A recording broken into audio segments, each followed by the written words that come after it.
How y'all doing? This Rob Burnham, my care preacher man R&B and the Snurf, so the Richard TV 91. This time I'll be in Smallville season 4, episode 10. What happens on this week's episode? Jason, Chloe, Lana, Clark's parents, Clark, and a whole bunch of other people in the town have got this sickness, and what the sickness does is makes you have your worst fears, and then you go into like a coma state or whatever, and your heart's pounding, and your anxiety is up, and you're panicking, and the heart can only take so much, and if it keeps going, you have a heart attack and you die.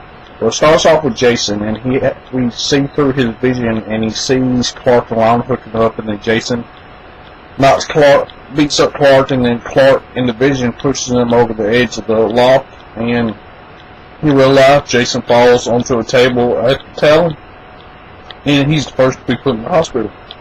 We're trying to find out he had a meeting with an HR at Luther Corp, and this is where he got infected. A lab in Luther Corp has done exploded, and this toxin's gotten out, and this toxin's what's making everybody sick. And Chloe goes to try to investigate, and Chloe winds up getting sick too.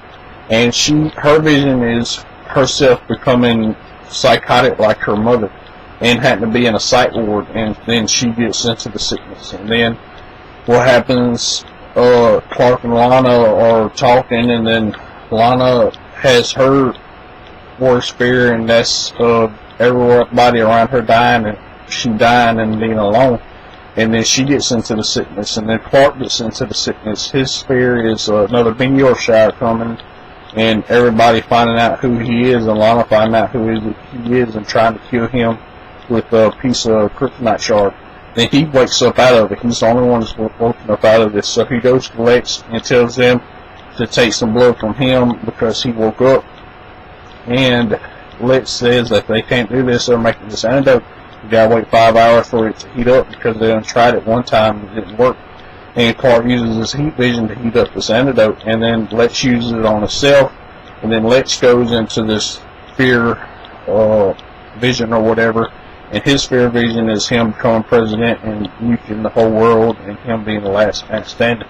Then he comes out of it, and we find out that the antidote works. And when Clark wakes up out of it, he goes into the farm and sees Martha and Jonathan is come with the sickness, and he takes them to the hospital, and then he goes see Lex and does what I just told you about. And then everybody gets cured, and Clark is talking to his parents about how he's never going to be able to tell anybody who he really is, and his father Jonathan tells him even if he can't tell Lana, one day he's going to find somebody that he can tell, and he has to just be patient. And then Chloe's talking to Clark in an episode saying she tells Clark about her mother's psychotic history and how it's hereditary, and then she tells him if she would have kept that a secret, she would not be able to live with herself because she would be completely alone. And now that she's told him she's not alone anymore, she doesn't feel that loneliness anymore. And this might be how, can't remember exactly, but this might be how Clark tells Chloe that he's Superman, or he is Kryptonian. And that's all that really happened on this week's episode. My question for y'all is, now that Clark feels that he's not going to be able to tell anybody, what's going to happen? As always, pushing my arm this time out, I'll see you awesome. It's been an episode of Richard TV 91.